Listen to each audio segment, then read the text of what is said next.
Hi guys, we are back with another episode of Gray Matters. We have an interesting guest today, and this is our sixth take. We tried to get the correct position, and we failed. So we're gonna let the guest, Delaney Benchoff, introduce herself. Delaney, over to you. Awesome. Hi everyone, my name is Delaney Benchoff and I am a color and artwork developer for CeraVe. Nice to be here. Wow. CeraVe, company of L'Oreal, the famous beauty brand, hair care, skin care, and lots of other stuff.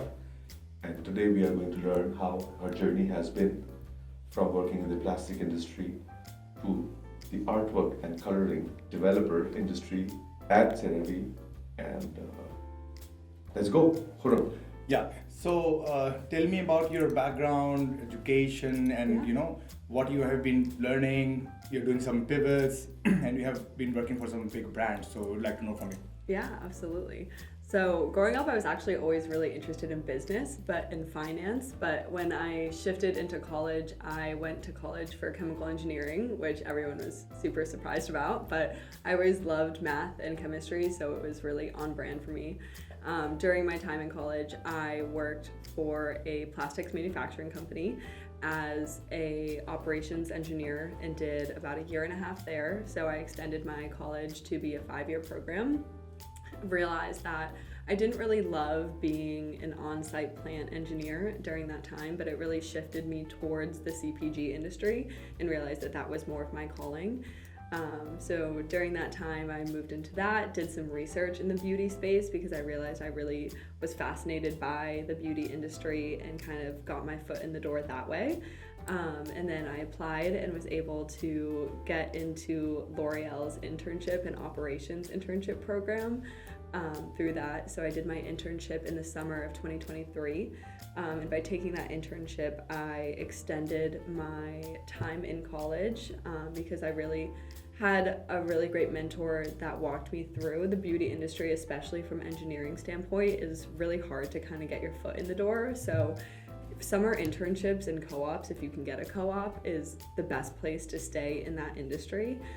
So I kind of had the recognition that having that industry and extending my graduation date was the best way for me to get a job in that space, especially from an engineering standpoint.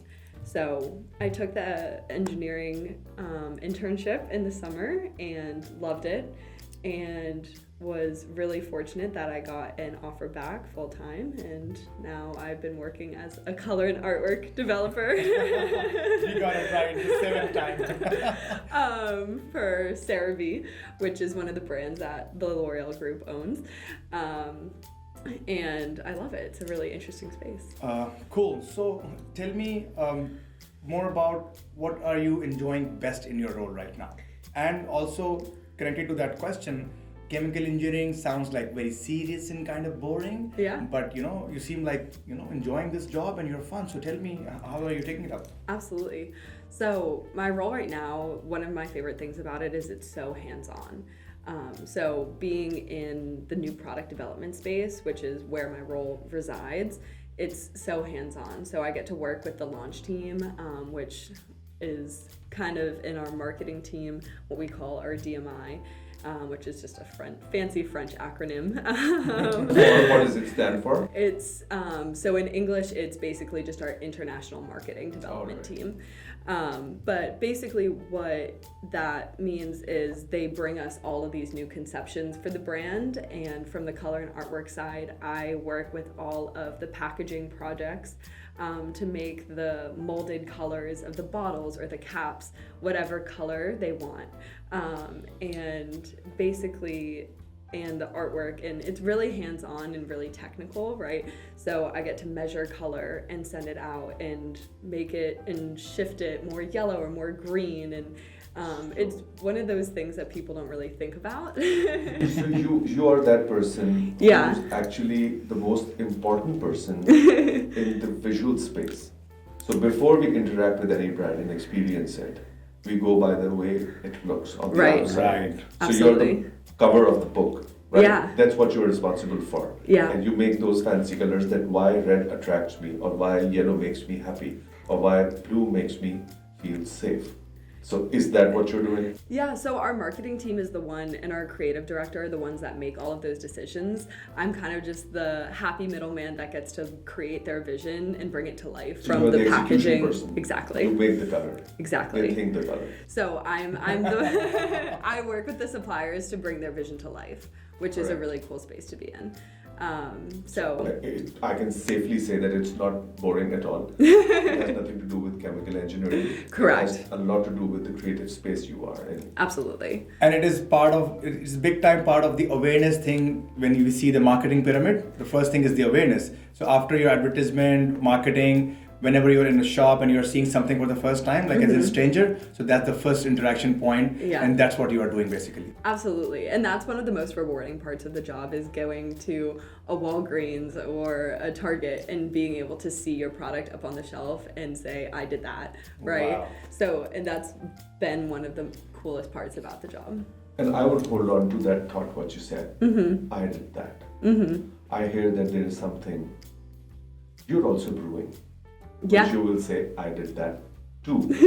Tell us more about the parent. Yes, absolutely. Thank you for bringing that up. So I am currently working on a startup, a tech startup, as well on the side in all of my free time. So I am currently working on developing a app that matches roommates. So it can, I don't know if you've ever had that experience or if anyone watching has ever moved to a new city and tried. That would be me. Yeah, exactly. Always me, traveling, Yes. exploring new cities and countries. Yes. Me personally, when I moved to New York and tried to find a roommate, it was a mess of a situation. My start date was always moving, trying to find roommates for a situation that I didn't really know a lot of people in a new city. So I kind of realized there had to be a better way to meet someone, right? In some way that was safe and creating this platform. So you can kind of think of it almost as a competitor to a spare room or a roomster. I don't want to give too much away right now, but we do have something coming. So I'm really excited to have that coming up soon. Cool. So getting back to your job and the stuff, so because you're there still. Yeah. So tell me, what is the greatest learning you're having in this role? And we are having a discussion regarding the hustle, the networking within the company, which I'm a very fond advocate of, and we are missing that a lot because a lot of in these years people just do go into companies just for doing the job and they just do that. But how important is that networking you are doing in the company? And what is your greatest learning in your role right now? Yeah, absolutely. I think like one of the best pieces of advice that I have received so far in my role was something that one of my team members said in the first week or so that I joined, which was that your job should be 80% of your role and 20% networking.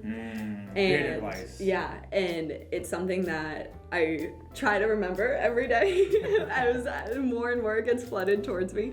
But it really is so true. And I try to remind myself that and pass that down to people that come and ask me for advice, because it kind of reminds me that if I can't network and you can't go forward, how you're going to be stuck, right?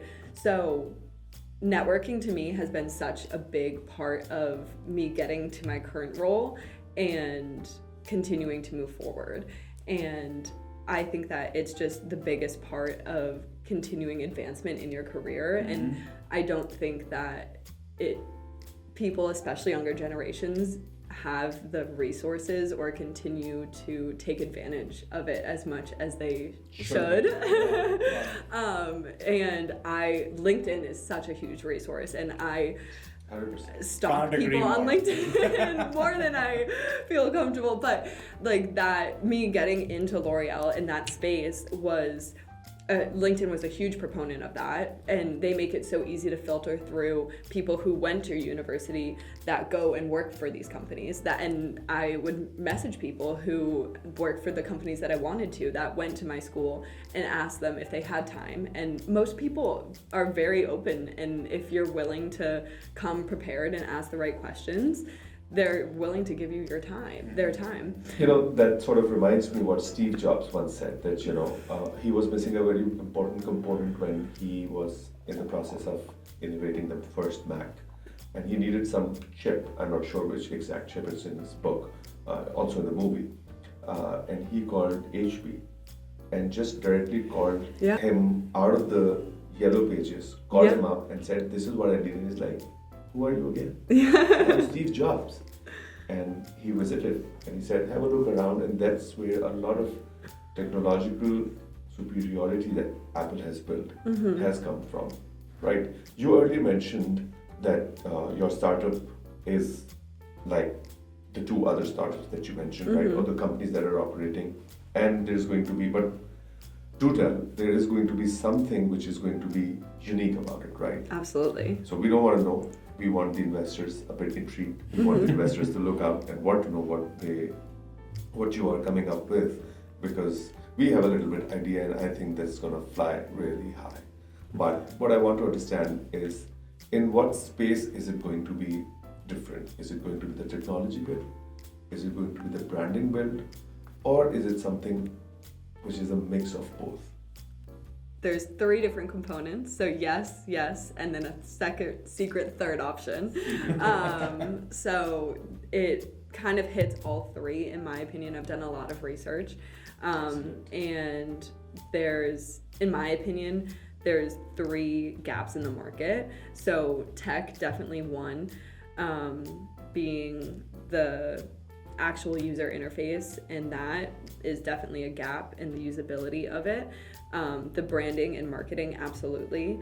And then there's a secret third that is kind of my secret sauce as well, that we'll keep a secret for now, but that will 100%. Definitely be, I think, a third thing that it's missing that can bring an additional emphasis to that space. Right. So coming back to the hustle thing, being a author and coach on sales, I just listened to that networking is only important for selling. But see, in your case, networking is helping you grow your career. Absolutely. So that's why I advocate it so much. And what will be your message to all the people out there who are doing any kind of job? They are starting to think about any kind of startup or whatever they are doing. How important is that networking? Oh, it's so fundamental. I think that if anyone, I think networking, regardless of the situation you're in, is fundamental, right? So if you're staying in a job and you're comfortable, networking will get you that promotion. Networking will get you to that next level of your job. I think if you're looking for a change and you're looking to switch companies or switch jobs, networking will get you there. If you're looking for a startup, for me, just being able to, how I met both of you, how I was able to build my community of founders and investors and gain the support that I have for my startup on the side, it's been through amazing networks of other supportive founders and investors. So networking is really just such a fundamental aspect of building a community of people that are like-minded to make sure that you have the support and success to go forward. Working extra hours. Yes. Doing more in college. Yeah. Taking an internship, co-op, starting a job, thinking of a startup. Would you give the credit to the fearless attempt that you've made towards entrepreneurship, to networking? I think that there's kind of a combination of things. I wouldn't necessarily put it towards networking. I think I have this drive that I am kind of I keep needing more, you know what I mean? I have this passion that I feel like I just need to keep chasing something, and when I get inspiration, so is it a little bit of Leonardo DiCaprio situation? Catch me if you can. He's a pilot. I don't think so. He's an attorney. I think it's one of those things where when I get put in a situation, like when I was going through this whole roommate experience, and it was firsthand, and I kind of was in the position where I was like, why isn't there a solution for this? I was like, I can do this, right? So for me, it's one of those things where I just think that I don't know how to like phrase this. Okay, wait. I'm trying. So you're the Batman. I think I gotta fix Gotham. no, not necessarily. I think that I just have this like drive in me that like I know I need to do it. I've always been very entrepreneurial.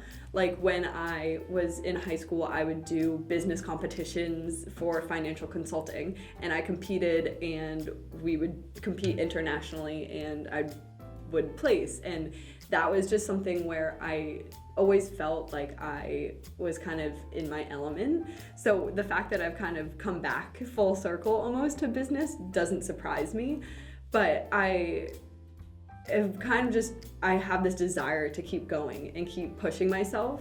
That puts the investor in me at ease. This person will keep going. Yeah. So if you find like easy to tell us about the international experience of the competition you're having, sure. Which you just discussed. So what was that?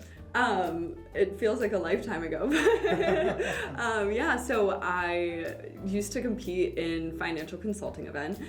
So it was a program called DECA, which was a high school and collegiate competition where basically they have all different types of business categories that you could select from.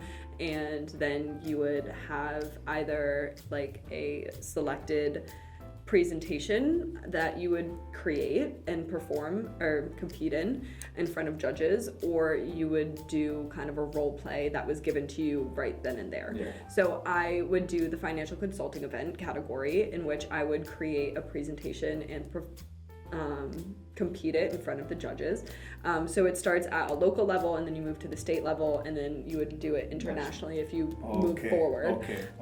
So I did that for all 4 years of high school, and I loved it. And Awesome. I had moved forward my senior year to the international level. I ranked somewhere in the top 10, and basically the presentation was about creating a like financial budgeting plan for a millennial at the time. I basically pretended I was a financial consulting agency. First Step Consulting, I remember the name I made up. First Step Consulting? First Step Consulting, basically. That's creative. Targeting millennials. So I sense a lot of manifestation going on in the last 10 years or so. Yeah. I mean, I've always had that thing. It's just something where I have always wanted to create things. I mean, even in college, I started my own blog, health and wellness blog, and ran that for about 2.5 years. Wow. So it was just something where I kind of love having the feeling of creating something and owning it and having it.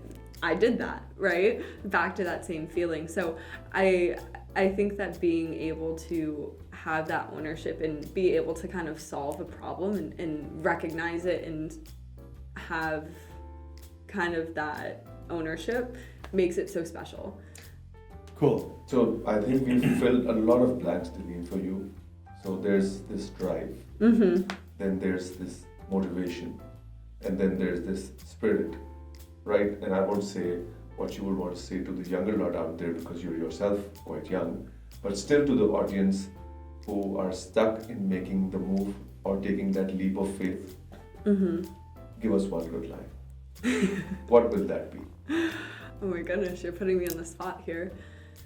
I think it's a balance, right? So in terms of making that jump, be smart, be courageous. I think you just have to trust yourself at the end of the day. Like if you feel it inside of you, do it. So believe, brave, yeah, exactly. Smart about it. Right, exactly. It's a mix of, faith, courage, Mm-hmm. and some kind of hard calculations Right. and predictions Right. about how you're betting on yourself, basically. Exactly. And that's the battle I have every day. But yeah, and I think in terms of drive, it's just about it's an internal thing. I think to some extent it's there, but I think it's something that you can also teach yourself. Like, you have to learn the life that you want for yourself. And I think one thing that kind of stuck with me that someone told me one time was everything is hard, right? Yes. You're gonna have things that are hard one way or another. You get to choose what is hard. What is your heart? What is your heart? This is getting very viral and popular these days, that jobless is hard, entrepreneurship is hard, Exactly. marriage is hard, divorce is hard, Exactly. being fit is hard, and being fat is hard. Exactly. Choose your heart. So you get to choose what your heart is. Yes. Yeah. And exactly how you said it. Yeah. So, yeah. And also, what kind of fields and departments and things you'd like to do in your future career? You have any vision about that? You'd like to share that? Yeah, absolutely. I love my role right now, and I would love to continue to succeed within my role at L'Oreal and CeraVe. It's a great brand and great company. I love my startup, and I'm super passionate about that as well. So hoping to continue that success. And as I mentioned, there's something cooking on the side there. So some things will be coming out there as well. So there will be another episode. For sure. yeah, definitely. We are going to be kind of launching that some platforms out soon, but and tell me that feeling when you produce something of that sort in your job, and once you go in the market to shop for yourself, and then you see it live there. So tell me, explain that feeling, and how does that feel? Yeah, it's such a great feeling to see something that you've put so much time and energy into, kind of see it come full circle. And we're kind of seeing that come out in the next few months too, with a lot of the projects that I've done start to finish, and a lot of really cool conceptions. So we can delve down further into your current role. So tell me, what are the recent industry trends on designing these kind of products? What has been taken care of? What are the researches going on, and how it is impacting people's lives? So would you like to shed some light on that? Yeah, sure. So in the beauty and cosmetic space right now, we've seen a lot of trends in new indie brands popping up with a lot of focus on kind of Gen Z to kind of target them. So we've seen a lot of, I guess, consumer packaging that is matted out, rounded out, because I work primarily kind of in the packaging space. So we are kind of looking into that. I mean, there is a lot of shift towards sustainability, especially within L'Oreal. I know we were talking a little bit about sustainability in that way, and CeraVe is a very big brand backing that, as it is a very big like CPG brand. You see it in all of that. So that kind of falls into my role, trying to shift towards sustainability, I guess, across the markets, which we are trying to develop basically color in my role to make sure that we're keeping consumer perception of the brand on all of our bottles and jars the same, while making sure that we're shifting all of our plastics to recycled plastic. And these days, there's a lot of discussion going on around organic, chemical-free. It must have been impacting your field as well? Yeah, absolutely. I mean, we're really heavy on like paraben-free products. And focused. CeraVe is part of one of the divisions we have at L'Oreal, which is L'Oreal Dermatological Beauty, or as we say, LDB. We love an acronym at L'Oreal. And so basically what that means is it's just worked and collaborated. All of our formulas are collaborated with dermatologists. So all of them are basically ensured that the formulas are effective and developed. Exactly. So basically that's really our primary concern, is that they're safe and that they're well developed with dermatologists. So that's really our primary concern. So you mentioned about the rounded edges, and you mentioned that the surfaces are going matte, and you work on the color part of it. So tell me, what's your color, or what's the color for 2025? Yeah. So I work a lot with color, obviously, in Pantone. So the Pantone color of 2024 and 2025 is a color called Mocha Mousse. which is kind of like this neutral brown color. It's actually a really pretty brown color. Is it cappuccino? It's kind of like a cappuccino. It's I just know 4 colors. RGB? Yes, 3. yeah. Or CMYK? Yeah. I think I really like the color of like I think it's kind of hard to tell with industry trends, especially in beauty, because it kind of depends where in the beauty space. I think a light green will kind of be shifting, because I think brands are trying to shift into like an eco-friendly vibe. So I think kind of like a mint might be shifting towards the brand, Mint? but You said mint? like a soft mint I feel like will come into play, but not necessarily for CeraVe, but that's kind of just my personal opinion into the industry. So, tell me one more thing. We have been talking about organic, sustainable, and hustle and networking. So, to do all of this stuff good, how important is health? Yeah, I mean, I think health definitely impacts your energy levels, which can definitely impact how much energy you have to do all of this, right? Because in order to continue and put in the energy to complete all of this, right, in order to have the energy to go to your 9 to 5, to do your startup on the side, to maintain and network on the day-to-day, you have to have all of the energy. So I've noticed, especially in the past year or so, but primarily with my health and wellness blog starting out probably around 2021, it's such a huge component. Oh, so tell me more about it. So you have been doing some health and wellness blogs as well? Yeah, so I started a health and wellness What you blog. are not doing. So I started a health and wellness blog called Breakfast in Bed during college, and it was basically about overall health and wellness, destigmatizing a lot of some of the things that are stigmatized in health and wellness, like going to therapy, just having like poor relationships with your parents or significant others, things that people don't really talk about but that are very natural, having different relationships with your body, and just having those open relationships and conversations that people don't necessarily have, and creating a platform for it. And it was kind of just a space that I had within my own community, but it was really great to see that people outside of my community were actively engaging with it as well and really benefiting from it and messaging me, and that kind of just created a really reassuring space for me that it was something that was beneficial to people. But I've noticed that health, back to your point, like eating the right foods and like having a proper like fitness thing makes the world of a difference in terms of maintaining energy and being able to do everything you need to in a day. Because if you don't have that energy, you're never going to have the drive. Correct. And the motivation. Exactly, and the Can't agree motivation. more. Exactly. If you're tired, you're not even going to want to go to your 9 to 5. Yes, exactly. Let alone do anything else. You're just going to want to go back to bed. So it's all about your lifestyle, and a big part of that is your health and your wellness, both physically and mentally and emotionally. So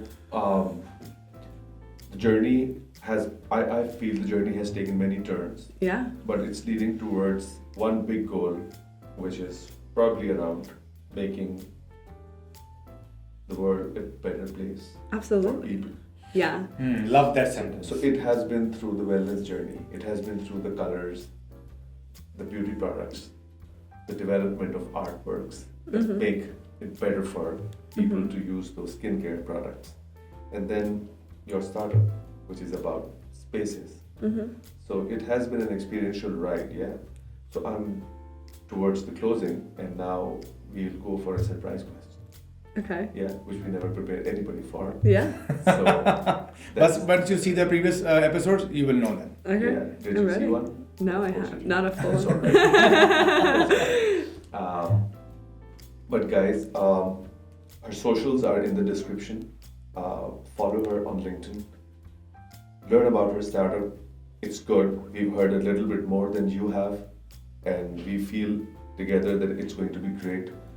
Khurram is going to be an integral part of that startup. on the tech side, if I'm not mistaken. Good luck to you. And I think it's going to be a great collaboration, and it's going to be a great thing for people to make this city and beyond a better place to live in. The surprise question: what is Gray Matters to you? Wow. I think that it's been this has just been such a great opportunity, I think, for collaboration and a community, right? It's been really amazing to be able to talk with both of you and get to know both of you more on a deeper level and connect. And I think that this is just such a great space to build community of really interested and invested people that are kind of all striving towards the same thing, right? Which is just personal advancement. And I think that really at the end of the day, it's building that community. Amazing. As Adnan said, let's make world a better place for everyone. Absolutely. And I think now we won't bore you guys further, so do remember to like, share and subscribe, and share it with your friends. If there are any interesting stories that you want told, just tag those people and we will reach out to them and have them on our show. And thank you. Thank you. Thank you. And thank you. And thank you everyone from Gray Matters, including Adnan and Delaney. Thank you for coming.